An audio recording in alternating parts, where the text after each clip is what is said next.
ഇടതുപക്ഷ ജനാധിപത്യ മുന്നണി ഗവൺമെൻറ് 4 വർഷം പൂർത്തിയാക്കിയിരിക്കുന്നു. ഇത്തവണ വാർഷികാഘോഷങ്ങളില്ല. ലോകമാകെയും അതിൻ്റെ ഭാഗമായി കേരളവും കോവിഡ് എന്ന മഹാമാരിയെ പ്രതിരോധിക്കാനുള്ള യുദ്ധമുഖത്താണ്. ഇതുവരെ കേരളം വിവിധ മേഖലകളിൽ ആർജിച്ച പുരോഗതിയുണ്ട്. അതുതന്നെയാണ് കോവിഡ് പ്രതിരോധത്തിൽ നമുക്ക് തുണയായത്. 5 വർഷം കൊണ്ട് പൂർത്തിയാക്കാൻ ഉദ്ദേശിച്ച പദ്ധതികളിൽ ഭൂരിഭാഗവും 4 വർഷത്തിനകം പൂർത്തിയാക്കാൻ നമുക്ക് കഴിഞ്ഞിരിക്കുന്നു. എന്നാൽ തടസ്സങ്ങൾ ധാരാളമായിരുന്നു. തുടരെ വന്ന പ്രകൃതിക്ഷോഭം, മഹാമാരികൾ കേരളത്തിൻ്റെ വികസന രംഗത്തെ സാധാരണ നിലക്ക് വലിയ തോതിൽ പ്രതികൂലമായി ബാധിക്കേണ്ടതാണ്. പക്ഷേ അഭിമാനപൂർവ്വം പറയാൻ കഴിയുന്നൊരു കാര്യം, നമ്മുടെ വികസന രംഗം തളർന്നില്ല എന്നത് തന്നെയാണ്. 2017 നവംബർ അവസാനമാണ് ഓഖി ചുഴലിക്കാറ്റ് ആഞ്ഞടിച്ചത്. 2018 മെയ് മാസമായപ്പോൾ നിപ്പ വൈറസ് ബാധയുണ്ടായി. 2 ദുരന്തങ്ങളെയും അതിജീവിക്കുന്നതിനായി ഉണർന്ന് പ്രവർത്തിക്കാൻ നമുക്ക് കഴിഞ്ഞു.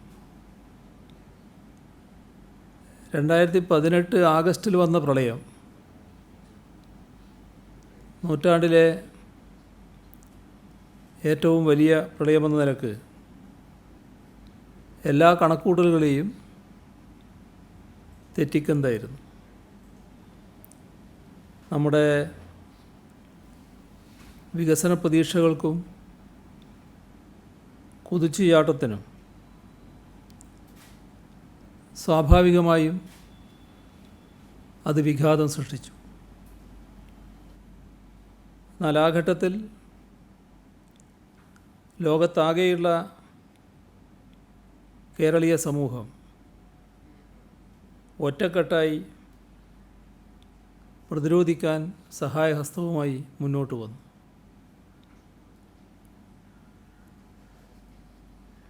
പ്രളയ ദുരന്തത്തിൽ നിന്ന് അതിജീവിക്കാൻ നമ്മൾ ഒത്തുചേർന്ന് ശ്രമിച്ചുകൊണ്ടിരിക്കുമ്പോഴാണ് തൊട്ടടുത്ത വർഷം വീണ്ടും പ്രളയം വന്നത്, കാലവർഷക്കെടുതി. അതുണ്ടാക്കിയ ദുരന്തം പരിഹരിക്കാനുള്ള ശ്രമങ്ങൾ നാം തുറന്നുകൊണ്ടിരിക്കെ ഇപ്പോഴിതാ ചരിത്രത്തിൽ ഇതുവരെ ഇല്ലാത്ത വെല്ലുവിളി ഉയർത്തിക്കൊണ്ട് COVID-19 രംഗത്ത് വന്നിരിക്കുന്നു. എല്ലാവർക്കും അറിയാവുന്നൊരു കാര്യമാണ്, ഇതിനെയെല്ലാം അതിജീവിക്കുക എന്നത് പ്രയാസമേറിയ കാര്യമാണ് എന്നത്. എന്നാൽ ഈ പ്രതിബന്ധങ്ങളെ തരണം ചെയ്ത് രാജ്യത്തിനും ലോകത്തിനും മാതൃകയാകും വിധം വ്യത്യസ്ത മേഖലകളിൽ മുന്നേറ്റം സൃഷ്ടിക്കാൻ നമുക്ക് കഴിഞ്ഞു എന്നതാണ് കാണാൻ സാധിക്കുക. 4 വർഷവും വികസന ലക്ഷ്യങ്ങൾ പൂർത്തീകരിക്കാനുള്ള ശ്രമത്തോടൊപ്പം ദുരന്ത നിവാരണം എന്ന സുപ്രധാന ചുമതല കൂടി ഏറ്റെടുക്കേണ്ടി വന്നു എന്നതാണ് നമുക്കുണ്ടായ അനുഭവം. ഓരോ വർഷവും പുതിയ പ്രതിസന്ധിയോട് നേരിട്ടുകൊണ്ടാണ് പൊരുതിയാണ് നാം കടന്നു വന്നത്. എന്നാൽ ഒരു ഘട്ടത്തിലും നാം പകച്ചു നിന്നില്ല. ലക്ഷ്യങ്ങളിൽ നിന്ന് തെന്നി മാറിയിട്ടുമില്ല. നമ്മുടെ ജനങ്ങളുടെ ഒരുമയും സാഹോദര്യവുമാണ് നമ്മുടെ സംസ്ഥാനത്തിൻ്റെ അതിജീവനത്തിൻ്റെ പ്രധാന ശക്തി സ്രോതസ്സായി മാറിയത്. തെരഞ്ഞെടുപ്പ് പ്രകടന പത്രിക ചിലർക്ക് തെരഞ്ഞെടുപ്പ് രംഗത്ത് ജനങ്ങളുടെ മുന്നിൽ വാഗ്ദാനങ്ങൾ ചൊരിഞ്ഞ് താൽക്കാലികമായി കബളിപ്പിച്ച് വോട്ട് നേടാനുള്ളൊരു അഭ്യാസം മാത്രമാണ്. അതിൻ്റെ ഭാഗമായാണ് ചിലർ വാഗ്ദാനങ്ങൾ പാലിക്കാനുള്ളതല്ല എന്ന് തുറന്നു പറയുന്ന അവസ്ഥ തന്നെയുണ്ടായത്. എന്നാൽ എല്ലാവർക്കും അറിയാം, LDFൻ്റെ സമീപനം തികച്ചും വ്യത്യസ്തമാണ്. ജനങ്ങളോട് എന്താണോ പറയുന്നത് അത് നടപ്പാക്കാനുള്ളതാണ്. അതുകൊണ്ടാണ് എല്ലാ വർഷവും ചെയ്ത കാര്യങ്ങൾ വിശദീകരിച്ചുകൊണ്ട് പ്രോഗ്രസ് റിപ്പോർട്ട് ജനങ്ങൾക്ക് മുന്നിൽ അവതരിപ്പിക്കാൻ കഴിയുന്നത്. ഇതിപ്പോൾ 4-ാം വർഷം പൂർത്തിയായി. 4-ാം വർഷത്തെ പ്രോഗ്രസ് റിപ്പോർട്ട് ദിവസങ്ങൾക്കകം തന്നെ പ്രസിദ്ധീകരിക്കും. ഇത്തരത്തിൽ സുതാര്യമായ ഭരണനിർവഹണം ഇടതുപക്ഷ ജനാധിപത്യ മുന്നണി ഗവൺമെൻറ്റിൻ്റെ സവിശേഷതയാണ്.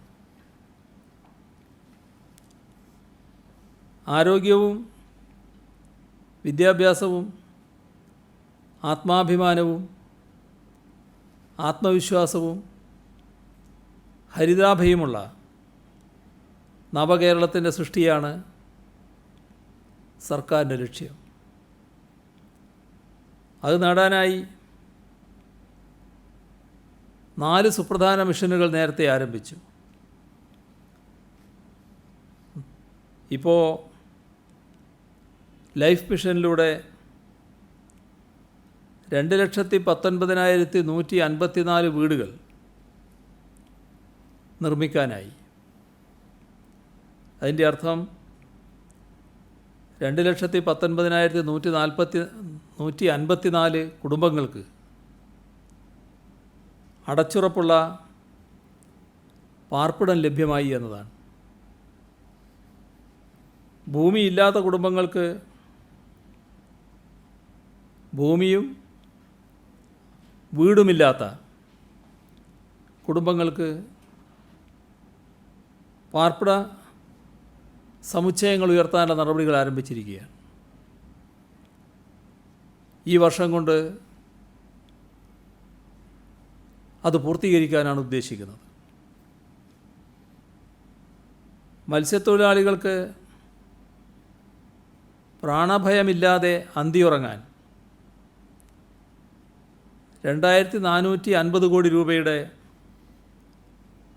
പുനർഗേഹം പദ്ധതി ആവിഷ്കരിക്കാൻ കഴിഞ്ഞത് സർക്കാരിൻ്റെ മികച്ചൊരു നേട്ടമായി തന്നെയാണ് കാണുന്നത്. സർക്കാർ നേരത്തെ പ്രഖ്യാപിച്ചിരുന്നത് 5 വർഷത്തിനിടെ 2 ലക്ഷം പട്ടയം നൽകുമെന്നായിരുന്നു. ഇതേവരെയുള്ള നില പരിശോധിച്ചാൽ 1,43,000 പട്ടയം നൽകി കഴിഞ്ഞിട്ടുണ്ട്. കോവിഡ് പ്രതിസന്ധി സൃഷ്ടിച്ച തടസ്സമാണ് ഈ ഘട്ടത്തിൽ പൂർത്തിയാകുന്നതിന് വിഷമമുണ്ടാക്കിയത്. എന്നാൽ 35,000 പട്ടയം കൂടി ഈ വർഷം തന്നെ നൽകാൻ കഴിയും. ഒഴുക്ക് നിലച്ചുപോയ പുഴകളെ 390 കിലോമീറ്റർ നീളത്തിൽ പുനരുജ്ജീവിപ്പിക്കാൻ കഴിഞ്ഞിട്ടുണ്ട്. ഹരിത കേരള മിഷൻ നടത്തിയ പ്രവർത്തനങ്ങളിൽ ഒട്ടേറെ മാറ്റങ്ങൾ സൃഷ്ടിക്കാൻ കഴിഞ്ഞു.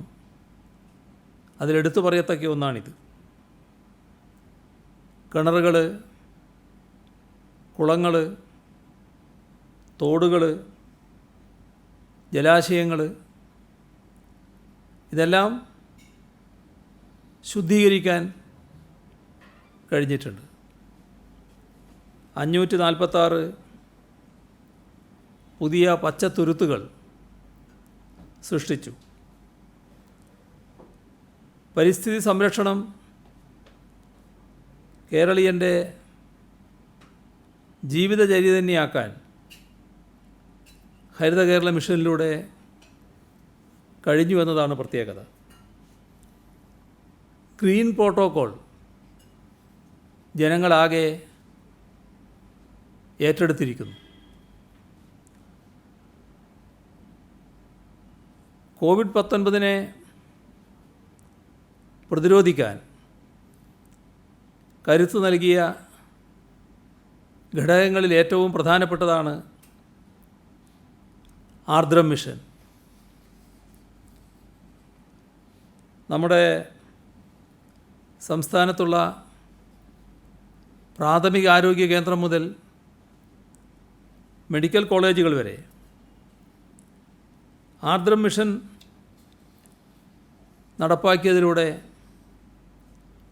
ഉന്നത നിലവാരത്തിലേക്ക് ഉയർത്താൻ കഴിഞ്ഞു. കുടുംബാരോഗ്യ കേന്ദ്രങ്ങൾ, ലാബ്, ഫാർമസി, സജീവമായ OPകൾ, സ്പെഷ്യാലിറ്റി ചികിത്സകൾ ഇതെല്ലാം ഇന്ന് ലോകം ഉറ്റുനോക്കുന്ന നിലവാരത്തിലേക്ക് എത്തിയിരിക്കുന്നു. നിപ വൈറസ് ഉയർത്തിയ ഭീഷണി നേരിടുക മാത്രമല്ല നമ്മൾ ചെയ്തത്. അത്തരം പ്രശ്നങ്ങളെ നേരിടാൻ അഡ്വാൻസ്ഡ് വൈറോളജി ഇൻസ്റ്റിറ്റ്യൂട്ട് സ്ഥാപിക്കാൻ നമുക്ക് കഴിഞ്ഞു. നേരത്തെ സൂചിപ്പിച്ചതുപോലെ കേരളം നേരിട്ട ദുരന്തങ്ങൾ ചെറുതല്ല. സംസ്ഥാനത്തിന് ചെലവുകൾ വർദ്ധിച്ചതേയുള്ളൂ ഇതിൻ്റെ ഭാഗമായി. ഈ സാമ്പത്തിക വർഷം കഴിഞ്ഞതിനേക്കാൾ 2019-20 15% വർധനവ് ചെലവുകളിലുണ്ടാകുമെന്നാണ് പ്രതീക്ഷിക്കുന്നത്. ഇവിടെയാണ് കേന്ദ്രത്തിൽ നിന്ന് അർഹമായ സഹായം ലഭ്യമാകേണ്ടത്. അത്തരത്തിൽ അർഹമായ സഹായം ലഭ്യമാകുന്നില്ല എന്നത് ഗുരുതരമായ അവസ്ഥയാണ്. അതിനെ മറികടക്കാൻ തനതായ വഴികൾ കണ്ടെത്തൽ മാത്രമേ മാർഗമുള്ളൂ. ബജറ്റിന് പുറത്ത് പശ്ചാത്തല സൗകര്യങ്ങൾ സൃഷ്ടിക്കാനായി ധനസമാഹരണം നടത്തുക എന്ന ലക്ഷ്യത്തോടെയാണ് കിഫ്ബി പുനഃസംഘടിപ്പിച്ചത്. 50,000 കോടി രൂപയുടെ പശ്ചാത്തല സൗകര്യ വികസനം ബജറ്റിന് പുറത്ത് പണം കണ്ടെത്തി നടപ്പാക്കാനാണ് നാം ഉദ്ദേശിച്ചത്. കിഫ്ബി നമ്മുടെ പുനരുജ്ജീവനത്തിൻ്റെ തനതു വഴിയാണ്. ഇപ്പോൾ കാണാൻ കഴിയുന്ന വസ്തുത 54,391 കോടി രൂപയുടെ പ്രവൃത്തികൾക്ക് കിഫ്ബി ഇതുവരെ അംഗീകാരം നൽകിക്കഴിഞ്ഞു. ബജറ്റിന് പുറത്തുള്ള ധനസമാഹരണത്തിൻ്റെ ഭാഗമായി മസാല ബോണ്ടുകൾ വഴി 2,150 കോടി രൂപ സമാഹരിക്കാൻ നമുക്കായി. കിഫ്ബി മുഖേന നമുക്ക് സാധാരണ വികസനത്തിൻ്റെ 5 ഇരട്ടി മുന്നേറ്റമുണ്ടാക്കാനാണ് സാധിക്കുന്നത്. നാം വളർത്തിയെടുത്തത് എല്ലാവരെയും ഉൾക്കൊള്ളുന്ന നവകേരള സംസ്കാരമാണ്. ഈ കോവിഡ് കാലത്ത് ആരും പട്ടിണി കിടക്കരുത് എന്ന തീരുമാനത്തിൻ്റെ ഭാഗമായാണ് കമ്മ്യൂണിറ്റി കിച്ചണുകൾ നാടാകെ ആരംഭിച്ചത്. എല്ലാ വിഭാഗം ജനങ്ങളെയും ക്ഷേമ പദ്ധതികളുടെ കുടക്കീഴിലാക്കാൻ നമുക്ക് കഴിഞ്ഞു. ഒരു താരതമ്യം നടത്തിയാൽ കഴിഞ്ഞ ഗവൺമെൻറ് 2011-16 കാലത്ത് ക്ഷേമ പെൻഷന് വേണ്ടി വിനിയോഗിച്ചത് 9,270 കോടി രൂപയായിരുന്നു. എന്നാൽ 9,270 കോടിയുടെ സ്ഥാനത്ത് 23,409 കോടി രൂപയാണ് സർക്കാർ ഇതുവരെ ക്ഷേമ പെൻഷനായി നൽകിയത്. ഓർക്കേണ്ടത് 4 വർഷവും 5 വർഷവും തമ്മിലുള്ള താരതമ്യമാണിത് എന്നാണ്. 23,409 കോടി രൂപ 4 വർഷം കൊണ്ട് തന്നെ വിതരണം ചെയ്തിരിക്കുന്നു. കോവിഡ് കാലത്ത് ഒരു പെൻഷനും ലഭിക്കാത്ത ആളുകൾക്ക് 1,000 രൂപ വീതം നൽകാനും സർക്കാർ തീരുമാനിച്ചു.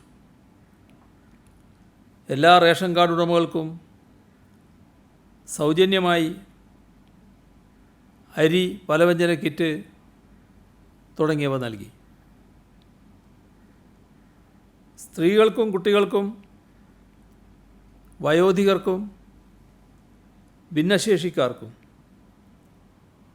പട്ടിക വിഭാഗങ്ങൾക്കും അർഹിക്കുന്ന പരിഗണന നൽകാൻ സർക്കാരിന് കഴിഞ്ഞിട്ടുണ്ട്. വനിതാ ശിശുക്ഷേമ വകുപ്പ് രൂപീകരിച്ചു. 24 മണിക്കൂർ പ്രവർത്തിക്കുന്ന വനിതാ ഹെൽപ്പ് ലൈൻ, ഷീ ലോഡ്ജ് ശൃംഖല,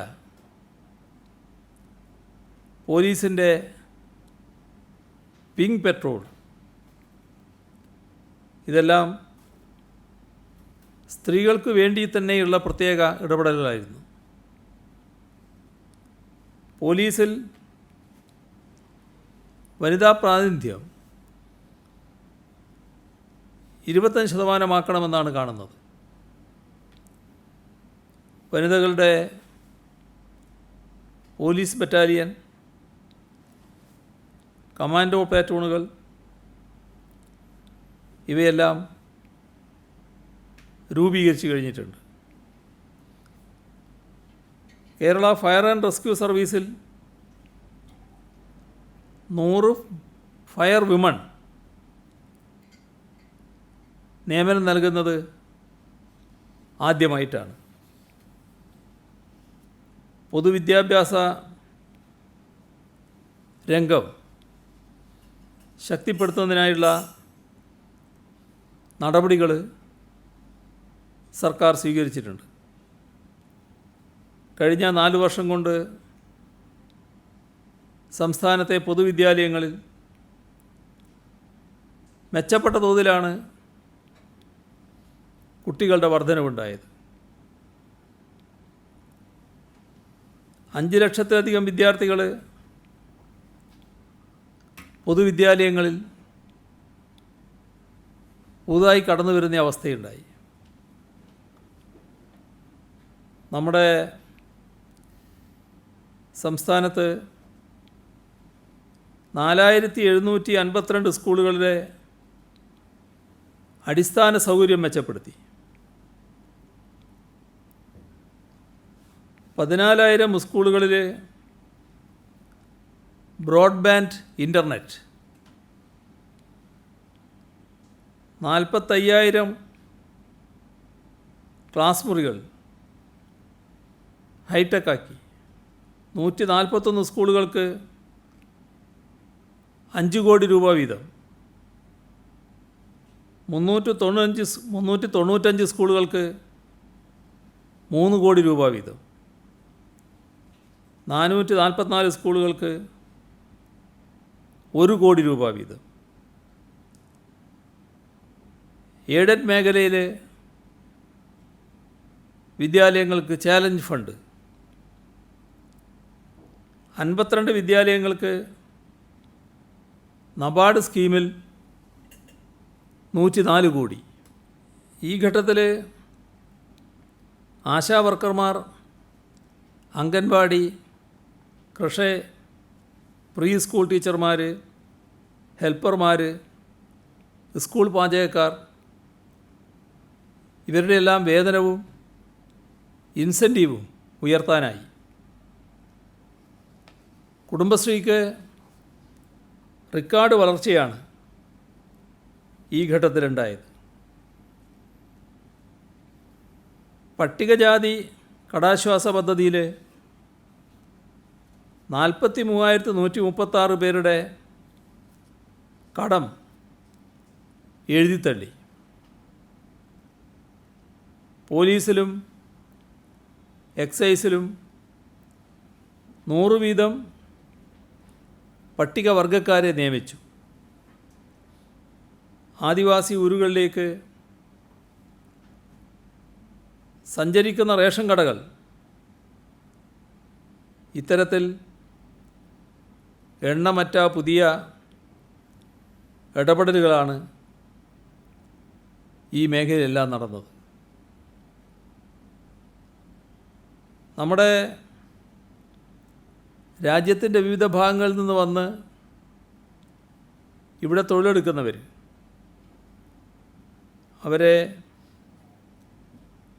അതിഥി തൊഴിലാളികളെന്നാണ് നാം വിളിച്ചത്. കോവിഡ് കാലത്ത് തൊഴിലില്ലാതെ തെരുവാധാരമായ അവരെ സംരക്ഷിക്കാനും ഭക്ഷണം നൽകാനും ആവശ്യമായ വൈദ്യസഹായം എത്തിക്കാനും തിരികെ സുരക്ഷിതമായി നാട്ടിലെത്തിക്കാനും കേരളം എടുത്ത മുൻകൈ ലോകപ്രശംസ പിടിച്ചു പറ്റിയതാണ്. അതിഥി തൊഴിലാളികൾക്കായി പ്രത്യേക പാർപ്പിട സൗകര്യം അപ്നാഘർ നിർമ്മിച്ചതും ഇൻഷുറൻസ് ഏർപ്പെടുത്തിയതും നാം ഒരു ചുവട് മുൻപേ നടക്കുന്നുവെന്നാണ് തെളിയിച്ചത്. കോവിഡ് പ്രതിരോധത്തിൻ്റെ ഭാഗമായി സംസ്ഥാനത്ത് മൊത്തം 21,566 ക്യാമ്പുകളാണ് അതിഥി തൊഴിലാളികൾക്കായി സജ്ജീകരിച്ചത്. ഈ ക്യാമ്പുകളിലായി 4,16,917 തൊഴിലാളികളാണ് ഉണ്ടായിരുന്നത്. സ്വദേശത്തേക്ക് മടങ്ങിയവർ ഒഴികെയുള്ള എല്ലാവരും ഈ ക്യാമ്പുകളിൽ സുരക്ഷിതരായി കഴിയുന്നു. ഇതുവരെ 55,717 തൊഴിലാളികൾ വിവിധ സംസ്ഥാനങ്ങളിലേക്ക് തിരിച്ചുപോയിട്ടുണ്ട്. തൊഴിലാളികളുടെ അവകാശങ്ങൾ സംരക്ഷിക്കാനും അവരെ സഹായിക്കാനും എല്ലാ ഘട്ടത്തിലും ശ്രദ്ധ ചെലുത്താൻ നമുക്ക് കഴിഞ്ഞു. എല്ലാ മേഖലയിലും മിനിമം വേതനം പുതുക്കി. അസംഘടിത തൊഴിലാളികൾക്കും സ്വകാര്യ മേഖലയിലെ തൊഴിലാളികൾക്കും വേതന സുരക്ഷ ഉറപ്പാക്കി. ഇത്തരത്തിൽ വിപുലമായ സുരക്ഷ തൊഴിലാളികൾക്ക് ഉറപ്പാക്കാൻ കഴിഞ്ഞത് ഈ പൊതുനയത്തിൻ്റെ ഏറ്റവും പ്രധാനപ്പെട്ട ഭാഗമാണ്. തോട്ടം മേഖലയ്ക്ക് പ്രത്യേക പാക്കേജും നൽകാനായി. മുഖ്യമന്ത്രിയുടെ ദുരിതാശ്വാസ നിധി അർഹരായ ആളുകൾക്ക് ഏറ്റവും ലളിതമായ നടപടിക്രമങ്ങൾ പാലിച്ച് ലഭ്യമാക്കുക, അതിനാണ് സർക്കാർ ഊന്നൽ നൽകിയത്. അപേക്ഷകൾ ഓൺലൈനായി നൽകാം. ചികിത്സാ സംബന്ധമായ റിപ്പോർട്ട് തേടലടക്കമുള്ള നടപടികൾ ഓൺലൈനിൽ പൂർത്തിയാക്കാം. അനുവദിക്കുന്ന പണം ബാങ്ക് അക്കൗണ്ടുകളിലേക്ക് നേരിട്ടെത്തിച്ച് സഹായതുകയിൽ വർധനവ് വരുത്താം എന്നാണ് കണ്ടത്. ഈ സർക്കാർ വന്നതിന് ശേഷം ദുരിതാശ്വാസ നിധിയുടെ വിതരണത്തിൽ വന്ന കാതലായ മാറ്റം ആരുടെയും സഹായം തേടേണ്ട കാര്യമില്ല. ഓൺലൈനിലൂടെ അപേക്ഷ നൽകി സഹായം നേടാനാകുമെന്നാണ്.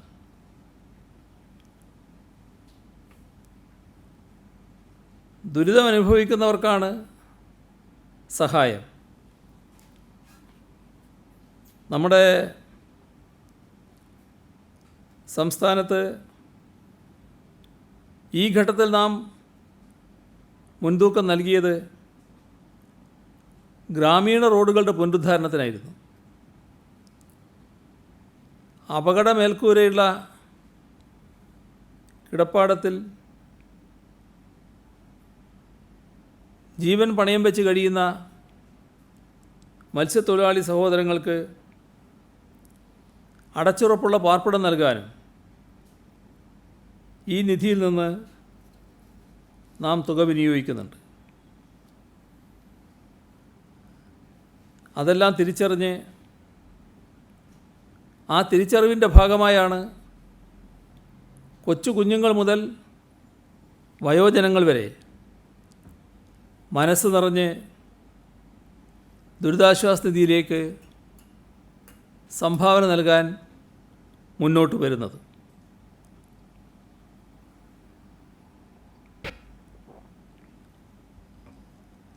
ഈ സർക്കാരിൻ്റെ ഒരു വലിയ സംഭാവന,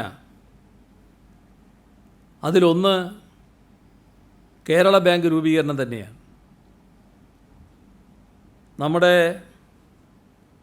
അതിജീവനത്തിൻ്റെ പാതയിലെ മുതൽക്കൂട്ടായിരിക്കും ഈ ബാങ്ക്. ഇത് നടപ്പാവില്ലെന്ന് പറഞ്ഞവരുണ്ട്, അസാധ്യമാണെന്ന് പറഞ്ഞുകൊണ്ടേയിരിക്കുന്നവരുണ്ട്. അത്തരക്കാരുടെ മോഹങ്ങളെയെല്ലാം അപ്രസക്തമാക്കിയാണ് കേരള ബാങ്ക് നിലവിൽ വന്നത്. കോവിഡ് പ്രതിസന്ധിയിൽ പ്രവാസികൾക്കും സാധാരണ ജനങ്ങൾക്കും താങ്ങായി കേരള ബാങ്ക് ഇടപെടുകയാണ്. കാർഷിക വ്യാവസായിക രംഗത്ത് നൂതന ആശയങ്ങൾക്കും പദ്ധതികൾക്കും കേരള ബാങ്ക് ശക്തി പകരും. ഇടപാടുകാർക്ക് കുറഞ്ഞ ചെലവിൽ സേവനം നൽകാനും ഉയർന്ന നിരക്കിൽ കാർഷിക വായ്പ നൽകാനും കഴിയും. കേരളത്തിലെ ഏറ്റവും വലിയ രണ്ടാമത്തെ ബാങ്ക് കേരള ബാങ്കായിരിക്കും. സ്റ്റാർട്ടപ്പുകൾക്ക് അനുയോജ്യമായ അന്തരീക്ഷമൊരുക്കുന്നതിൽ നമ്മുടെ രാജ്യത്ത് മുൻപന്തിയിൽ നിൽക്കുന്ന സംസ്ഥാനമാണ് കേരളം. 2018 കേന്ദ്ര സർക്കാർ തയ്യാറാക്കിയ സ്റ്റേറ്റ് സ്റ്റാർട്ടപ്പ് റാങ്കിംഗ് ഉണ്ട്. ആ റാങ്കിങ്ങിൽ ടോപ്പ് പെർഫോമറായി തിരഞ്ഞെടുത്തത് കേരളത്തെയാണ്. സ്റ്റാർട്ടപ്പുകൾ 2016 ഉണ്ടായിരുന്നത് 300 എണ്ണമാണ്. ഇപ്പോഴത് 2200 വിവര സാങ്കേതിക വിദ്യയിൽ അധിഷ്ഠിതമായ 1600-ലധികം സ്റ്റാർട്ടപ്പുകൾ, 2 ലക്ഷത്തിലധികം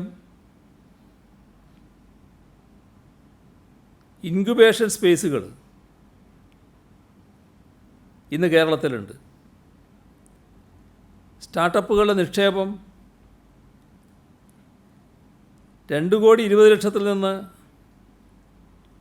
875 കോടിയായി വർദ്ധിച്ചിട്ടുണ്ട്. സ്റ്റാർട്ടപ്പുകൾക്കും മറ്റും അനുകൂലമായ ഭൗതികവും ഡിജിറ്റലുമായ സൗകര്യങ്ങൾ ഒരുക്കുകയാണ്. പൗരന്മാർക്ക് വേണ്ടിയും അത്തരം സൗകര്യങ്ങൾ ഏർപ്പെടുത്തുകയാണ്. അങ്ങനെ ഇൻ്റർനെറ്റ് പൗരാവകാശമായി പ്രഖ്യാപിക്കുന്ന ഇന്ത്യയിലെ തന്നെ ആദ്യ സംസ്ഥാനമാണ് കേരളം. സൗജന്യ വൈഫൈ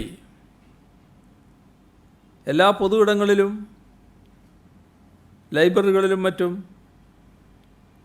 ലഭ്യമാക്കണമെന്നാണ് ഉദ്ദേശിക്കുന്നത്. അത്തരം കാര്യങ്ങളിൽ സർക്കാർ മുൻകൈ എടുത്തിട്ടുണ്ട്. ഇവയിലൂടെയൊക്കെ മനുഷ്യൻ്റെ ദൈനംദിന ജീവിതത്തിൻ്റെ ഭാഗമായിരിക്കുന്ന ശാസ്ത്ര സാങ്കേതിക വിദ്യയെ എല്ലാ വിഭാഗം പൗരന്മാർക്കും തുല്യമായി ഉറപ്പുവരുത്തുകയാണ് ചെയ്യുന്നത്. നമ്മുടെ രാജ്യത്തിനാകെ മാതൃകയായി തീർന്ന ഇടപെടലാണ്. കേരളത്തിലെ രാജ്യത്തെ ഏറ്റവും മികച്ച സ്റ്റാർട്ടപ്പ് എക്കോസിസ്റ്റമാണുള്ളത്. രാജ്യത്തെ തന്നെ ഏറ്റവും വലിയ സംയോജിത സ്റ്റാർട്ടപ്പ് സമുച്ചയം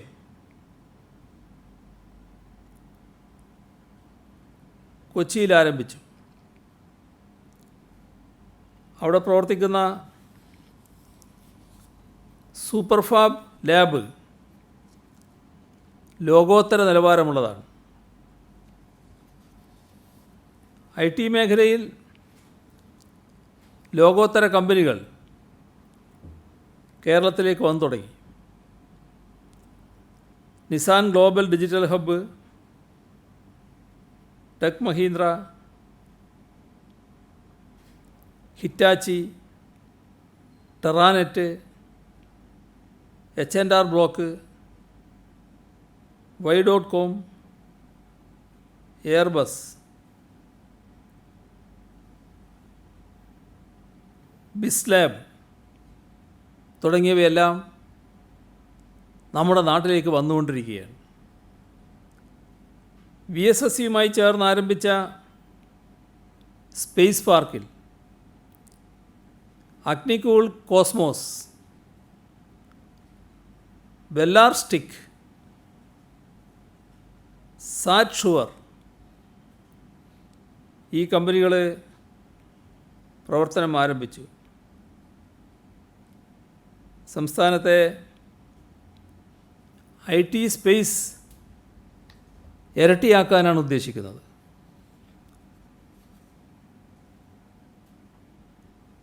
പാവപ്പെട്ടവർക്ക് സൗജന്യ നിരക്കിൽ അതിവേഗ ഇൻ്റർനെറ്റ് ലഭ്യമാക്കാൻ 1548 കോടി രൂപയുടെ കെ-ഫോൺ പദ്ധതിക്ക് തുടക്കമിട്ടു. ഇക്കൊല്ലം ഡിസംബറോടെ പദ്ധതി പൂർത്തിയാക്കാനാണ് ഉദ്ദേശിക്കുന്നത്. ഏറ്റെടുക്കാൻ കെ-ഫോൺ സൗകര്യം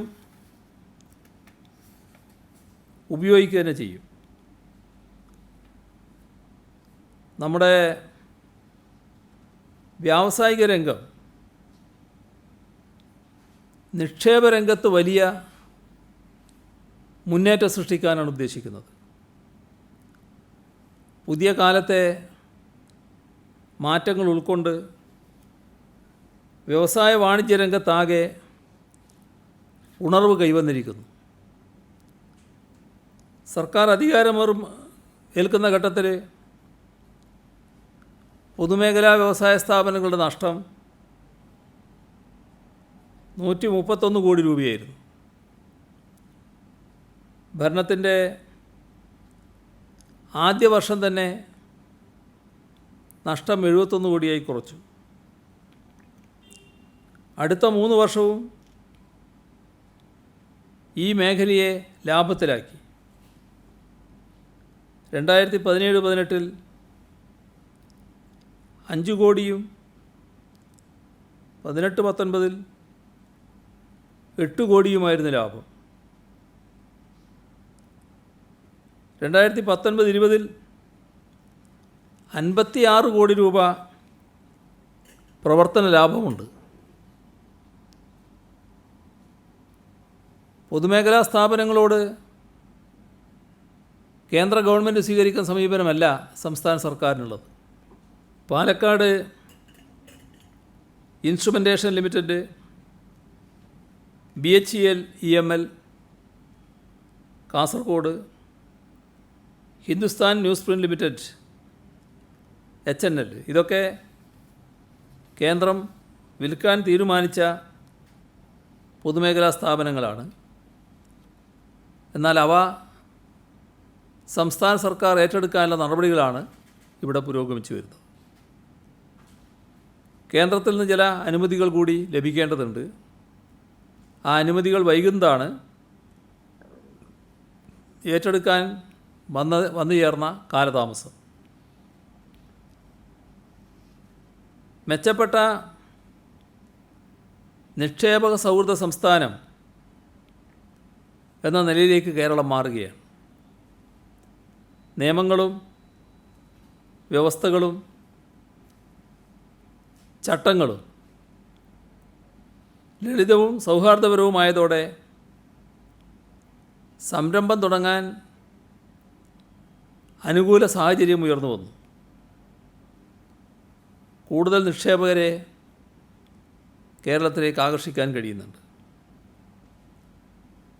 കൂടുതൽ പൊതുമേഖലാ വ്യവസായ സ്ഥാപനങ്ങൾ ലാഭപ്പട്ടികയിൽ കടന്നു വരികയും ചെയ്തു. പുതിയ കാലത്തിനനുസരിച്ചുള്ള വ്യവസായ സംരംഭങ്ങൾ സർക്കാർ സ്വകാര്യ മേഖലകളിൽ വ്യാപകമായി തുടങ്ങുകയാണ്. കൊച്ചിയിൽ നടന്ന അസൻറ്റ് 2020 പോലുള്ള നിക്ഷേപക സംഗമങ്ങളിലൂടെ നിക്ഷേപക സൗഹൃദ കേരളത്തെ ഫലപ്രദമായി സംരംഭകർക്കിടയിൽ അവതരിപ്പിക്കാനാണ് നാം തയ്യാറാകുന്നത്. കഴിഞ്ഞ 3.5 വർഷത്തെ അനുഭവം എടുത്താൽ വ്യവസായ അടിസ്ഥാന സൗകര്യ വികസനത്തിൽ വലിയ മുന്നേറ്റമാണ് നമുക്കുണ്ടാക്കാൻ കഴിഞ്ഞത്. കോയമ്പത്തൂർ കൊച്ചി വ്യവസായ ഇടനാഴി കേരളത്തിൻ്റെ വ്യവസായ വളർച്ചയിൽ വലിയ മുന്നേറ്റത്തിന് വഴിയൊരുക്കും. കേരളത്തിന് അനുയോജ്യമായതും വൈവിധ്യമാർന്നതുമായ സംരംഭങ്ങൾ തുടങ്ങാൻ സഹായകമായ വിധത്തിൽ പുതിയ 14 വ്യവസായ പാർക്കുകൾ സംസ്ഥാനത്തിൻ്റെ വിവിധ മേഖലകളിൽ തയ്യാറായി വരികയാണ്. ആ പാർക്കുകളിൽ നല്ലതുപോലെ വ്യവസായങ്ങളെ ആകർഷിക്കാനും കഴിയും. ഈ നേട്ടങ്ങളുടെ ഫലം പൂർണ്ണമായി അനുഭവിക്കുന്നതിന് ഒരു പുതിയ സംരംഭകത്വ സംസ്കാരം നമ്മുടെ നാട്ടിൽ വളർത്തിയെടുക്കേണ്ടതുണ്ട്. ഈ തിരിച്ചറിവിലാണ് എൻ്റർപ്രണേഴ്സ് ഡെവലപ്മെൻറ്റ് ക്ലബ്ബുകൾ സജീവമാക്കിയിരിക്കുന്നത്. കോവിഡിനെ തുടർന്ന് ലോകത്താകെ വലിയ മാറ്റങ്ങളാണ് സംഭവിക്കുന്നത്. മഹാമാരി സൃഷ്ടിച്ച പ്രതിസന്ധിയുണ്ട്. എന്നാൽ ഒരു കാര്യം ഉറപ്പാണ്, ആ പ്രതിസന്ധി തീരുമ്പോൾ പുതിയ സാധ്യതകളും അവസരങ്ങളും തീർച്ചയായും വരും. ലോകത്തെ ഏറ്റവും സുരക്ഷിതമായ ഇടം എന്ന ഖ്യാതിയാണ് കേരളത്തിന് ഇന്ന് രാജ്യത്തും ലോകത്തുമുള്ളത്. പുതിയ വ്യവസായ സംരംഭങ്ങളെയും നിക്ഷേപത്തെയും ഇങ്ങോട്ട് ആകർഷിക്കാനുള്ള സാഹചര്യമായി സർക്കാർ ഇതിനെ കാണുകയാണ്. അതിൻ്റെ ഭാഗമായി വ്യവസായങ്ങൾ ഇന്ന് കേന്ദ്രീകരിച്ചിട്ടുള്ള പല രാജ്യങ്ങളിൽ നിന്നും സുരക്ഷിത ഇടങ്ങളിലേക്ക് കുറേ വ്യവസായങ്ങൾ മാറ്റി സ്ഥാപിക്കാൻ സാധ്യതയുണ്ട്. അതിൻ്റെ ഭാഗമായി വ്യവസായങ്ങളെ ആകർഷിക്കാൻ നാം ചില നടപടികൾ സ്വീകരിച്ചിട്ടുണ്ട്. അതിലൊന്ന്, വ്യവസായ അനുമതികൾ വേഗത്തിലാക്കുന്നതിനുള്ള കർമ്മ പദ്ധതി നടപ്പാക്കുന്നതിൻ്റെ ഭാഗമായി ഒരു വ്യവസായത്തിന് അപേക്ഷിച്ചാൽ 7 ദിവസത്തിനകം ആവശ്യമായ ലൈസൻസും പെർമിറ്റും നൽകും. ഇതോടൊപ്പം കാർഷികോൽപ്പന്നങ്ങളുടെ വാല്യൂ ആഡഡ് ഉൽപ്പന്നങ്ങൾ നിർമ്മിക്കുന്നതിന് അതിനുള്ള നടപടികൾ ത്വരിതഗതിയിൽ ആരംഭിക്കാൻ ഗൗരവമായൊരു പഠനം നടത്താൻ തീരുമാനിച്ചിരിക്കുകയാണ്. അതോടൊപ്പം തന്നെ നമ്മുടെ സംസ്ഥാനത്തിൻ്റെ വിവിധ ഭാഗങ്ങളിലായി 4 കേന്ദ്രങ്ങളിൽ ലോജിസ്റ്റിക് പാർക്കുകൾ നിർമ്മിക്കാനും സർക്കാർ ഉദ്ദേശിക്കുകയാണ്. ഇതോടൊപ്പം നമ്മുടെ കേരളത്തിലേക്ക്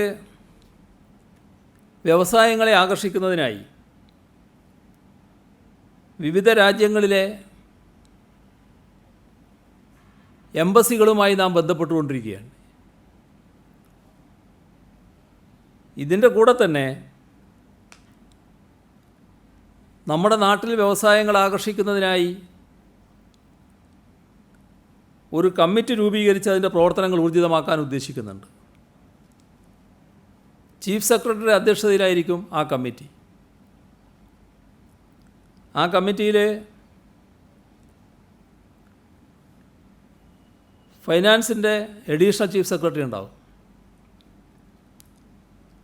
അതോടൊപ്പം ഇൻഡസ്ട്രീസിൻ്റെ പ്രിൻസിപ്പൽ സെക്രട്ടറി, വൈസ് ചെയർമാൻ ഉണ്ടായിട്ടുണ്ടാകും. GST കമ്മീഷണർ ഉണ്ടാവും. ഇൻഡസ്ട്രീസ് ആൻഡ് കോമേഴ്സിൻ്റെ ഡയറക്ടറായിരിക്കും മെമ്പർ സെക്രട്ടറി. ഇതിനു പുറമെ വിവിധ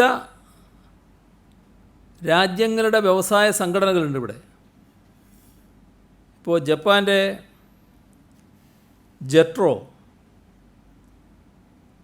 Indo Japan chamber of commerce, കൊറിയയുടെ കൊറിയ ഇമ്പോർട്ടേഴ്സ് അസോസിയേഷൻ,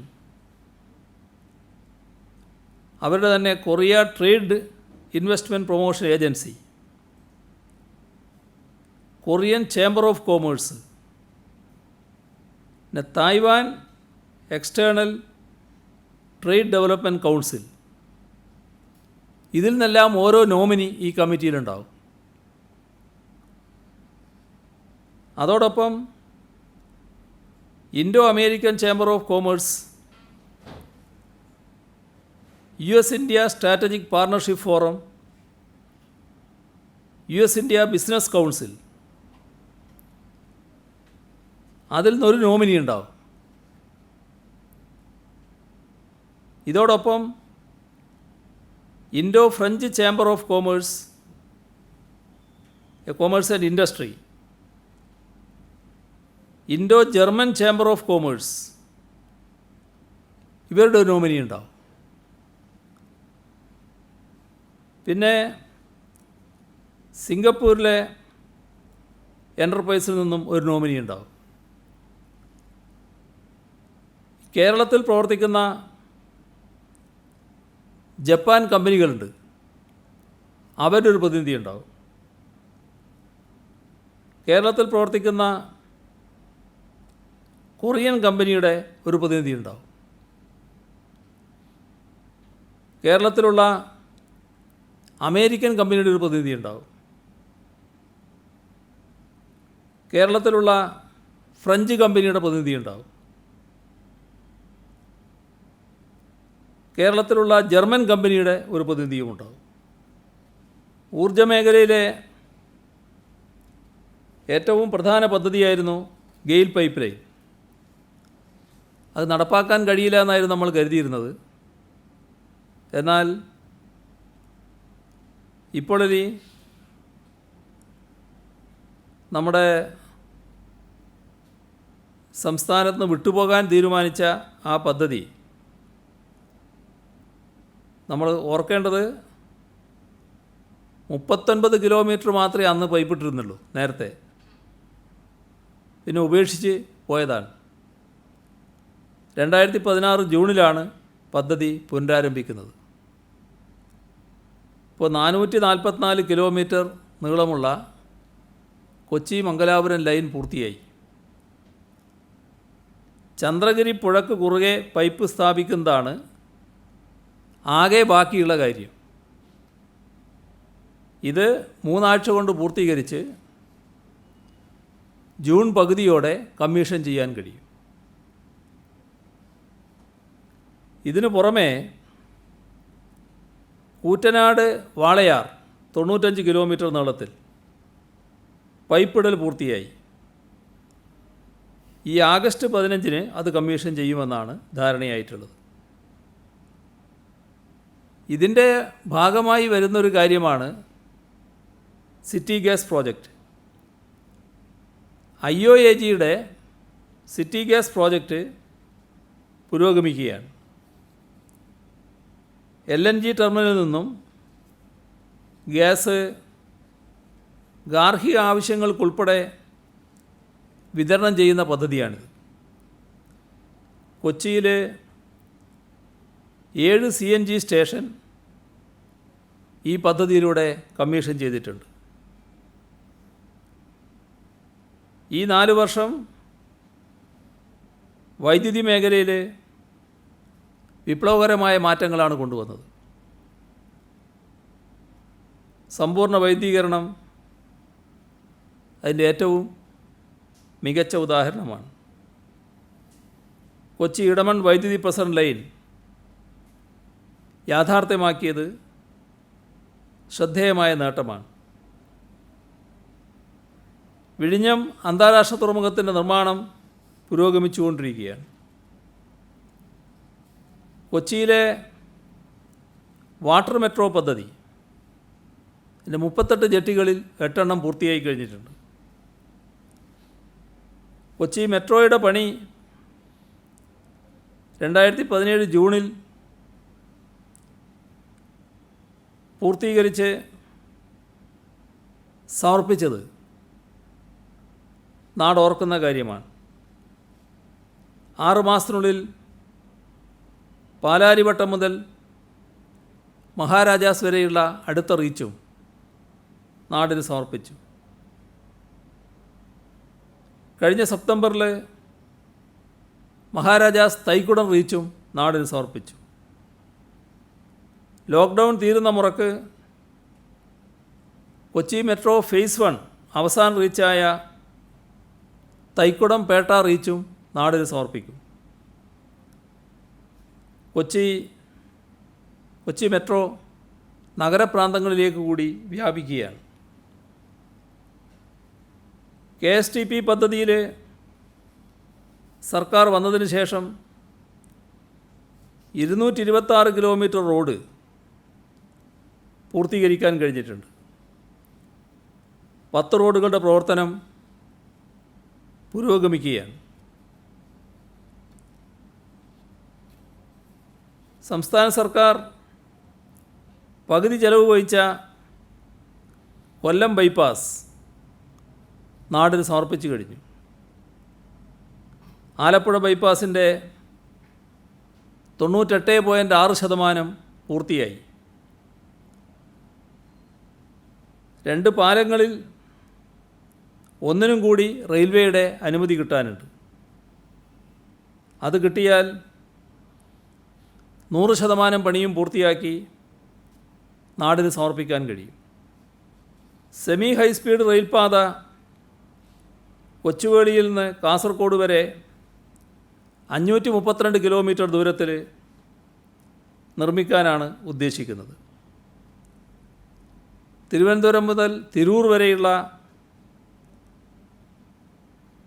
പാത നിലവിലുള്ള പാതയിൽ നിന്ന് മാറിയാണ് നിർദ്ദിഷ്ട റെയിൽ ഇടനാഴി നിർമ്മിക്കുക. തിരൂർ മുതൽ കാസർഗോഡ് വരെ നിലവിലുള്ള പാതയ്ക്ക് സമാന്തരമായിരിക്കും.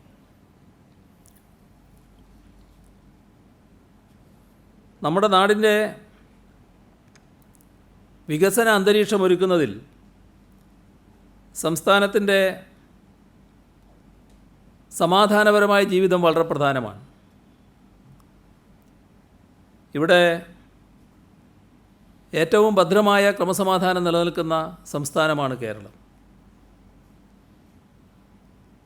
ഇപ്പോൾ കോവിഡ് പ്രതിരോധത്തിൽ സമാനതകളില്ലാത്ത ഇടപെടലാണ് കേരള പോലീസ് നടത്തിക്കൊണ്ടിരിക്കുന്നത്. ക്രമസമാധാന പാലനത്തിലും കേരള പോലീസ് ഗണ്യമായ നേട്ടം തന്നെയാണ് ഉണ്ടാക്കിയത്. ദേശീയ ക്രൈം റെക്കോർഡ്സ് ബ്യൂറോ റിപ്പോർട്ട് പ്രകാരം കേസുകളുടെ എണ്ണം കേരളത്തിൽ 30% കുറഞ്ഞു.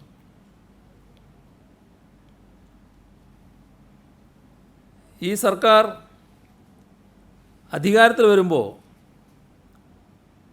ജിഷ കൊലപാതക കേസായിരുന്നു നാടിൻ്റെ മുന്നിലുള്ള ഏറ്റവും പ്രധാന ചർച്ചാ വിഷയം.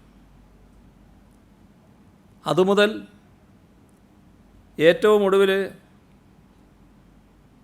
പാമ്പ് കടിപ്പിച്ചുള്ള കൊലപാതകം വരെ തൊട്ടു മുമ്പുള്ള കൂടത്തായി ഓർമ്മിച്ചാൽ മതി. തെളിയിക്കാൻ പോലീസിന് കഴിഞ്ഞിരിക്കുന്നു. കേരള പോലീസ് നവീകരണത്തിൻ്റെ പാതയിലാണ്. ജനമൈത്രി പോലീസ് രാജ്യത്തിന് തന്നെ മാതൃകയായി മാറുന്നു. ഫയർ സർവീസ് സേവനത്തിൻ്റെ മകുടോദാഹരണങ്ങൾ സൃഷ്ടിച്ച കാലമായിരുന്നു ഇത്. പ്രളയ ദുരിതാശ്വാസ പ്രവർത്തനമായാലും ഇപ്പോൾ കോവിഡിൻ്റെ ഈ ഘട്ടമായാലും മികവുറ്റ പ്രവർത്തനമാണ് അവർക്ക് നടത്താൻ കഴിഞ്ഞത്. നമ്മുടെ സംസ്ഥാനം രൂപീകൃതമായതിനു ശേഷം കേൾക്കുന്നതാണ് കേരള അഡ്മിനിസ്ട്രേറ്റീവ് സർവീസിനെ പറ്റി. ഈ ഘട്ടത്തിലാണ് നമുക്കത് പൂർത്തിയാക്കാൻ കഴിഞ്ഞത്. ഇങ്ങനെ നോക്കിയാൽ സർക്കാർ ചെയ്ത ഒട്ടേറെ കാര്യങ്ങൾ ഇനിയും വിശദീകരിക്കാനുണ്ട്. സമയം ഒരുപാടായി. ഇനി കൂടുതൽ കാര്യങ്ങളിലേക്ക് ഞാൻ പോകുന്നില്ല. പക്ഷേ സംസ്ഥാനത്തിന് ഈ കാലയളവിൽ കിട്ടിയ നേട്ടങ്ങൾ അതിൻ്റെ ഭാഗമായുള്ള പുരസ്കാരങ്ങൾ അത് വളരെ വലിയൊരു പട്ടികയാണ്. അതിലേക്കും ഇപ്പോൾ ഞാൻ കടക്കുന്നില്ല. ഓരോ മേഖലയിലും നമ്മുടെ മികവ് തെളിയിക്കുന്ന പുരസ്കാരങ്ങളാണ് നമുക്ക് ലഭിച്ചിരിക്കുന്നത്. ഇപ്പോൾ നമ്മുടെ നാട് അത്യന്തം ഗുരുതരമായൊരു പ്രതിസന്ധിയിലൂടെയാണ് കടന്നു പോകുന്നത്. കോവിഡിൻ്റെ നാളുകളാണ്. കോവിഡ്-19 വ്യാപനം എവിടെ എത്തി നിൽക്കുമെന്നൊന്നും പറയാൻ കഴിയില്ല. ലോക്ക്ഡൗൺ അനന്തമായി തുടരാനാകില്ല എന്ന് പൊതുവെ രാജ്യം കണ്ടുകൊണ്ടിരിക്കുകയാണ്. വാഹന ഗതാഗതം കൂടുതൽ സജീവമാകുന്നുണ്ട്. പുതുതായി രോഗം വർദ്ധിക്കുന്നവരുടെ എണ്ണത്തിൽ വലിയ വർധനവാണ് ഉണ്ടാകുന്നത്. നമ്മുടെ സംസ്ഥാനത്ത് മെയ് 23 രാജ്യത്തിൻ്റെ വിവിധ ഭാഗങ്ങളിൽ നിന്ന് 4638 പേരും വിദേശ രാജ്യങ്ങളിൽ നിന്ന് 1035 പേരുമാണ് സംസ്ഥാനത്തെത്തിയത്. അതേ ദിവസം കോവിഡ് ബാധ സ്ഥിരീകരിച്ചവരുടെ എണ്ണം 62. യാത്രക്കാരുടെ വരവിനനുസരിച്ച് രോഗബാധിതരുടെ എണ്ണവും വർദ്ധിക്കുന്നുണ്ട്. കഴിഞ്ഞ 2-3 ദിവസങ്ങളെടുത്താൽ 50-ൽ കൂടുതലായി. 4 ദിവസങ്ങളുടെ കണക്കെടുത്താൽ 181 പുതിയ രോഗികളാണ് ഉണ്ടായത്. അപ്പോൾ കൂടുതൽ യാത്രാമാർഗങ്ങൾ തുറക്കുമ്പോൾ അതിനിയും വർദ്ധിച്ചേക്കാം. എന്നാൽ നേരത്തെ വ്യക്തമാക്കിയതാണ്, നമ്മുടെ നാടിൻ്റെ ഭാഗമായുള്ളവരെല്ലാം നാട്ടിലേക്ക് വരുന്നതിന് അവർക്ക് നേരെ ആരും വാതിൽ കൊട്ടി അടക്കില്ല എന്നുള്ളത്. അവർ വരുന്നത് കൊറോണ വൈറസ് ബാധ ഉള്ള സംസ്ഥാനങ്ങളിൽ നിന്നും രാജ്യങ്ങളിൽ നിന്നുമാണ്. അപ്പോൾ ഇവിടെ ആവശ്യമായ മുൻകരുതൽ അതിനുവേണ്ടി എടുക്കേണ്ടതായിട്ടുണ്ട്. അവർക്കാവശ്യമായ ചികിത്സ നൽകുക, അവരിൽ നിന്ന് രോഗം പടരാതിരിക്കാൻ ആവശ്യമായ കരുതൽ നടപടികൾ സ്വീകരിക്കുക. അതിന് ഈ വരുന്നവരെക്കുറിച്ച് കൃത്യമായ വിവരം സംസ്ഥാന സർക്കാരിന് മുൻകൂട്ടി ഉണ്ടാകണം. ഇറങ്ങിയ ഉടനെ തന്നെ അതിനുള്ള സംവിധാനം ഒരുക്കാനാകണം. ഇപ്പോൾ ശരാശരി 39 പേരാണ് ദിവസവും രോഗം ബാധിച്ച് ആശുപത്രിയിലാകുന്നത്. അപ്പോൾ അങ്ങനെ വന്നാൽ അതിൻ്റെ ഒരു മാത്തമാറ്റിക്കൽ അനാലിസിസിലേക്കൊന്നും ഞാനിപ്പോൾ കടക്കുന്നില്ല. അത് സാധാരണഗതിയിൽ ആർക്കും കണക്കൂട്ടാൻ കഴിയുന്ന കാര്യമാണ്. ഇന്നുള്ളിൽ അന്തരീക്ഷമായിരിക്കില്ല ഇതേ രീതി തുറന്നാലുണ്ടാവുക എന്നർത്ഥം. ജൂണിൽ മഴ തുടങ്ങുകയും മഴക്കാല രോഗങ്ങൾ വരികയും ചെയ്താൽ കൂടുതൽ സൗകര്യങ്ങൾ വേണ്ടതായി വരും. ഇതിനെല്ലാമുള്ള ആസൂത്രണമാണ് നാം നടത്തിക്കൊണ്ടിരിക്കുന്നത്. ഇക്കാര്യത്തിൽ നാം കാണേണ്ട ഒരു കാര്യം, ആരും ഇങ്ങോട്ട് വരേണ്ടതില്ല എന്നൊരു സമീപനം ഒരിടത്തും എടുക്കേണ്ടതായിട്ടില്ല. അവർ വരട്ടെ, നമ്മുടെ സഹോദരങ്ങളാണ്, ഇവിടെ താമസിക്കേണ്ടവരാണ്, ഈ നാട് അവരുടേതുമാണ്. എന്നാൽ ജാഗ്രതയോടെയുള്ള മുൻകരുതൽ നടപടികൾ സ്വീകരിക്കണം. ഇതാണ് ഏറ്റവും പ്രധാനം. വരുന്നവരെക്കുറിച്ചുള്ള പൂർണ്ണ വിവരം മുൻകൂട്ടി ഉണ്ടാവണം. ഒരു വിവരമില്ലാതെ ആളുകൾ വന്നാൽ അത് അനിയന്ത്രിതമായ രോഗവ്യാപനത്തിന് മാത്രമേ ഇടയാക്കൂ. അപ്പോൾ നമുക്ക് എല്ലാ കാര്യങ്ങളെക്കുറിച്ചും ആസൂത്രിതമായ രീതിയിൽ മുന്നോട്ട് പോകാനാവണം. ഒരു പ്രദേശത്തു നിന്ന് ആളുകൾ വരുന്നു, ആ വരുന്നവർ ക്വാറൻറ്റൈനിൽ പോകണം. അവരാരൊക്കെയാണ്, ഏത് പ്രദേശത്താണ്, അവിടെ ക്വാറൻറ്റൈൻ സൗകര്യമുണ്ടോ, ഇതെല്ലാം നേരത്തെ നോക്കി നിശ്ചയിക്കേണ്ടതായിട്ടുണ്ട്. അവരെ അങ്ങോട്ട് അയക്കുകയാണ്. അതിനുള്ള നടപടികൾ സ്വീകരിക്കാൻ സർക്കാരുമായി പൂർണ്ണമായി സഹകരിക്കുക എന്നതാണ് എല്ലാവരും ചെയ്യേണ്ടത്. ഈ ഘട്ടത്തിൽ മറ്റൊന്നിനും താല്പര്യം കാണിക്കരുത്. ഇത് നാടിൻ്റെ ഭാവിയുടെ പ്രശ്നമാണ്. നമ്മുടെ നാടിൽ രോഗവ്യാപനം തടയാൻ നമ്മളെല്ലാം ഒന്നിച്ചു നിൽക്കുകയാണ് വേണ്ടത്. ആ ശ്രദ്ധയും കരുതലും എല്ലാവരുടെ ഭാഗത്തുനിന്നും ഉണ്ടാവണം. എല്ലാവരും സർക്കാരിൻ്റെ നിർദ്ദേശങ്ങളോടൊപ്പം അണിചേരാൻ തയ്യാറാകണം എന്നാണ് പൊതുവെ അഭ്യർത്ഥിക്കാനുള്ളത്. മറ്റ് കൂടുതൽ കാര്യങ്ങൾ പറയാനുണ്ടെങ്കിലും ഈ ഘട്ടത്തിൽ ഞാൻ ആ കാര്യങ്ങളിലേക്ക് കടക്കുന്നില്ല. ഈ ഘട്ടത്തിൽ വിഷമകരമായ സാഹചര്യമൊക്കെ ഉണ്ടെങ്കിലും 4 വർഷത്തെ പ്രവർത്തനം അഭിമാനകരമായ രീതിയിൽ തന്നെ പൂർത്തിയാക്കാനായിട്ടുണ്ട്. ഈ വിഷമകരമായ സാഹചര്യം നേരിടുമ്പോൾ തന്നെ നമ്മുടെ സംസ്ഥാനത്തിൻ്റെ മുന്നോട്ടുള്ള പ്രവർത്തനങ്ങൾക്ക് ആവശ്യമായ കാര്യങ്ങൾ നിർബന്ധമായും സർക്കാർ നിർവഹിക്കുക തന്നെ ചെയ്യും. അതാണ് ഈ 5-ാം തീയതി നമ്മുടെ സംസ്ഥാനത്താകെ ഫലവൃക്ഷ തൈകൾ നട്ടുപിടിപ്പിക്കാൻ തീരുമാനിച്ചൊരു കാര്യം. ഈ ദുരിതത്തിൻ്റെ നടുക്ക് തന്നെയാണ് അത് തീരുമാനിച്ചിട്ടുള്ളത്. അത് വിജയകരമായി തന്നെ നടപ്പാക്കാനാണ് ഉദ്ദേശിക്കുന്നത്. കാർഷിക രംഗത്ത് നടപ്പാക്കാൻ ഉദ്ദേശിച്ച പദ്ധതിയും ഇതിൻ്റെ ഭാഗം തന്നെയാണ്. വ്യാവസായിക മേഖലയിൽ നടപ്പാക്കുന്ന പുതിയ പദ്ധതികളും ഈ ഘട്ടത്തിൽ തന്നെയാണ്. നമ്മുടെ എല്ലാ റോഡുകളിലും ഇടനാഴികളിലും LED ലൈറ്റ് സ്ഥാപിക്കൽ ഈ ഘട്ടത്തിൽ തന്നെയാണ് നടക്കുക. എല്ലാ റോഡുകളും ഈ ഡിസംബറോടുകൂടി ഗ്രാമീണ റോഡുകൾ മെച്ചപ്പെട്ട നിലയിലാക്കുക എന്നതും സർക്കാരിൻ്റെ പരിപാടിയിൽ ഏറ്റവും പ്രധാനപ്പെട്ടതായിട്ട് തന്നെയാണ് കാണുന്നത്. സ്ത്രീകൾക്ക് സുരക്ഷയൊരുക്കാനുള്ള സൗകര്യങ്ങളൊരുക്കൽ യാത്രയുടെ ഘട്ടത്തിൽ അത് ഈ ഘട്ടത്തിൽ തന്നെ പൂർത്തിയാക്കുന്ന നടപടികളാണ് സ്വീകരിച്ചു വരുന്നത്. അതേപോലെ തന്നെ ആവശ്യമായത്ര ടോയ്ലറ്റ് സൗകര്യം ഓരോ പ്രദേശത്തും ഉണ്ടാവുക. നേരത്തെ പറഞ്ഞതാണ്, അതുകൊണ്ടാണ് ഞാൻ ആവർത്തിക്കാതിരിക്കുന്നത്. അതും ഇതിനോടൊപ്പം തന്നെ പൂർത്തിയാക്കാനാണ് ഉദ്ദേശിക്കുന്നത്. പെട്രോൾ ബങ്കുകളിൽ ടോയ്ലറ്റ് സൗകര്യം എല്ലാവർക്കും ഉപയോഗിക്കാനുള്ള സൗകര്യം ഉണ്ടാക്കുക എന്നത് അതിൻ്റെ കൂടെ തന്നെ നടപ്പാക്കാനാണ് ഉദ്ദേശിക്കുന്നത്. യൂത്ത് ലീഡർഷിപ്പ് അക്കാഡമി സ്ഥാപിക്കേണ്ടതായിട്ടുണ്ട്. അത് ഇതിൻ്റെ കൂടെ തന്നെ അതുമായി ബന്ധപ്പെട്ട നടപടികളിലേക്ക് കടക്കുന്നതാണ്. നമ്മുടെ വിദ്യാഭ്യാസ മേഖലയിൽ ഫലപ്രദമായ മാറ്റങ്ങൾ വന്നുകൊണ്ടിരിക്കുകയാണ്. ഇന്നത്തെ ഘട്ടത്തിൽ ഓൺലൈൻ പഠനമാണ് ആദ്യം ആരംഭിക്കുന്നത്. എന്നാൽ ഉന്നത വിദ്യാഭ്യാസ രംഗത്ത് ഫലപ്രദമായ ചില അഴിച്ചുപണികൾ ആവശ്യമായിട്ട് വരും. ഈ വ്യവസായത്തെപ്പറ്റി പറഞ്ഞതുപോലെ തന്നെയാണ് നമ്മുടെ കേരളത്തിൻ്റെ ഉന്നത വിദ്യാഭ്യാസ രംഗം വലിയ പ്രതീക്ഷകൾ ഉണർത്തുന്ന ഒരു മേഖലയായിട്ട് മാറാൻ പോവുകയാണ്. കാരണം നമ്മുടെ നാട്ടിൽ നിന്ന് വിദേശത്ത് പോയി പഠിക്കുന്ന ഒട്ടേറെ കുട്ടികളുണ്ട്. ഇപ്പോൾ താജിക്കിസ്ഥാൻ 300-ലധികം കുട്ടികളുണ്ട് എന്നാണ് പറഞ്ഞത് കേരളത്തിൽ നിന്ന്, ഈ കോവിഡിൻ്റെ ബാധ വന്നപ്പോൾ ഇങ്ങോട്ട് വരാനുള്ളത്. അപ്പോൾ അത്രയും കുട്ടികൾ ഇവിടുന്ന് അവിടെ പോയി പഠിക്കുകയാണ്. അങ്ങനെയുള്ള കുട്ടികൾക്ക് ഇനി മറ്റ് രാജ്യങ്ങളിൽ പോയി പഠിക്കുന്നതിന് വിഷമം വരും. അപ്പോൾ ആ കുട്ടികൾക്ക് ഇവിടെ സൗകര്യം വേണം. ആ സൗകര്യം നമ്മൾ ഉണ്ടാക്കേണ്ടതായിട്ടുണ്ട്.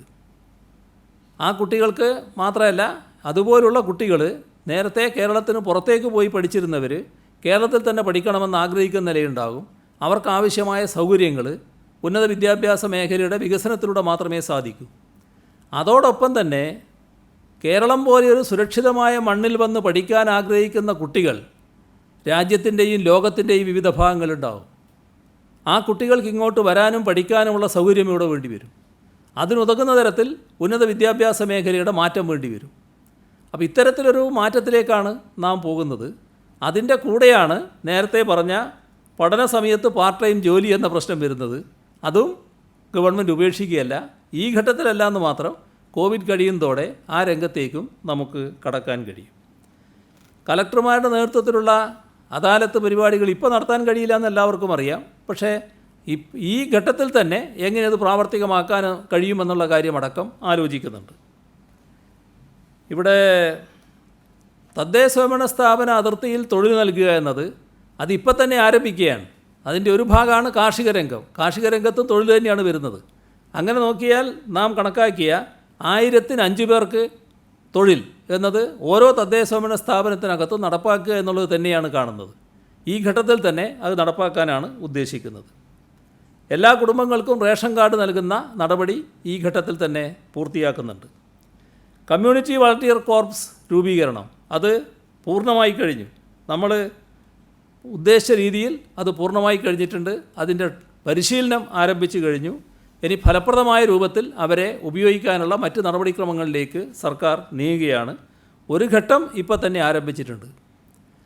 മത്സ്യരംഗത്ത് വലിയ തോതിലുള്ള മാറ്റമാണ് വരാൻ പോകുന്നത്. ഓരോ വീട്ടിനകത്തും വീട്ടുപറമ്പിലും മത്സ്യത്തെ വളർത്തുന്ന തരത്തിലേക്ക് കാര്യങ്ങൾ മാറ്റാനാണ് ഉദ്ദേശിക്കുന്നത്. അങ്ങനെ ഒരു പുതിയ രീതിയിലേക്ക് നമ്മുടെ കേരളത്തെ മാറ്റാനാണ് നടപടികൾ സ്വീകരിച്ചു വരുന്നത്. ഇക്കാര്യത്തിൽ ദുരന്തം ഒരു തടസ്സമായിട്ടുണ്ട്. പക്ഷേ ദുരന്തം വന്നാൽ ആ ദുരന്തത്തെ അതിജീവിച്ചു കൊണ്ട് പോകൽ മാത്രമേ നമുക്ക് മാർഗമുള്ളൂ. അതിൻ്റെ മുന്നിൽ കരഞ്ഞിരുന്നിട്ട് കാര്യമില്ല. അത് നമുക്ക് ഒന്നിച്ച് നേരിടാം. അതിനുശേഷം അല്ലെങ്കിൽ അതോടൊപ്പം നാടിനെ പുരോഗതിയിലേക്ക് നയിക്കാനുള്ള വഴിയിലേക്ക് നമുക്കെല്ലാവർക്കും കൂടി ഒന്നിച്ച് നീങ്ങാം എന്നാണ് ഈ 4ാം വാർഷികത്തിൽ ഗവൺമെൻറ്റിന് വേണ്ടി എനിക്ക് അവതരിപ്പിക്കാനുള്ളത്. എല്ലാവരുടെയും പിന്തുണ ഉണ്ടാകണം, സഹകരണം ഉണ്ടാകണം എന്ന് അഭ്യർത്ഥിക്കുന്നു.